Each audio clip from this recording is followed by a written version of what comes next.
बिस्मिल्लाहिर्रहमानिर्रहीम। तमाम देखने और सुनने वालों को अस्सलाम वालेकुम। मैं उम्मीद करता हूँ कि आप सब दोस्त खैरियत से होंगे। मुझ जैसी इस नाचीज़ को रब नवाज खान कहा जाता है और आप देख रहे हैं Urdu story teller YouTube channel. नाज़रीन, पीटीआई के 123 अरकान असम्बली को सराहना चाहता हूँ। तहरीक इंसाफ के अरकान एक आज़ाद और खुद मुख्तार पाकिस्तान और बैरून मुदाखलत के तहत बनने वाली हुकूमत के खिलाफ अज़म के साथ खड़े हैं। इमरान खान का ट्वीट। नाज़रीन, पार्टी के अरकान की जानब से इस्तीफ़ा देने के मामले पर इमरान खान का मौक़िफ़ सामने आ गया। पाकिस्तान तहरीक इंसाफ के चेयरमैन इमरान खान ने समाजी राब्ते की वेबसाइट ट्विटर पर ट्वीट करते पार्टी के अरकान की जानब से इस्तीफ़ा दिए जाने के अमल की तारीफ़ की है। उन्होंने कहा कि वो इस्तीफ़ा देने के लिए तहरीक इंसाफ के 123 अरकान असम्बली को सराहना चाहते हैं। इमरान खान ने कहा कि कासिम सूरी ने उनके इस्तीफ़े मंजूर कर लिए हैं।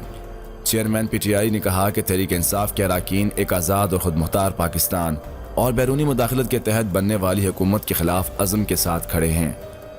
अदालत से ज़मानत पर होने वाले मुजरिमों को इक़्तिदार तक पहुँचाया गया, जो किसी भी आज़ाद और अपनी इज्जत करने वाली कौम की बदतरीन तौहीन है। नाज़रीन, निगरानी ख्याल रहे कि कायम मकाम स्पीकर कौमी असम्बली कासिम खान सूरी ने तहरीक इंसाफ के अरकान के इस्तीफ़े मंजूर कर लिए। कौमी असम्बली के डिप्टी स्पीकर कासिम सूरी ने बतौर कायम मकाम स्पीकर पीटीआई के 123 अरकान के इस्तीफ़े मंजूर कर लिए। ट्विटर पर जारी बयान में कासिम सूरी ने कहा कि बतौर कायम मकाम स्पीकर कौमी असम्बली मुझे मौसूल होने वाले पाकिस्तान तहरीक इंसाफ के 123 अरकान कौमी असम्बली के इस्तीफ़ों को रूल्स और ज़ाब्ते के तहत मंजूर कर लिया गया है। वाज़ेह रहे कि साबिक़ वज़ीर आज़म इमरान खान के खिलाफ तहरीक अदम-ए-एतमाद की कामयाबी के बाद शहबाज शरीफ के वज़ीर आज़म बनने पर तहरीक इंसाफ ने कौमी असम्बली से इस्तीफ़ा देने का ऐलान किया था।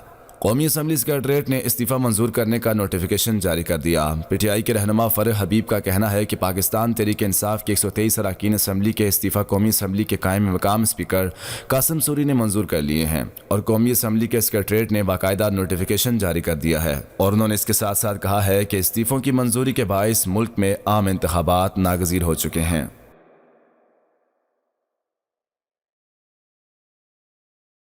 नाज़रीन, अगर हमें मज़ीद इस तरह की तरोताज़ा अपडेट सुनने, देखने और जानने के लिए हमारे और आपके अपने YouTube channel Urdu story teller को सब्सक्राइब करते हुए साथ मौजूद घंटी को ज़रूर दबाइएगा ताकि मज़ीद आने वाली वीडियोज़ की नोटिफिकेशन आपको मिलती रहें। दीजिए इजाज़त, दुआ में याद रखिएगा। अल्लाह पाक आप सबका हामी व नासिर। वस्सलाम।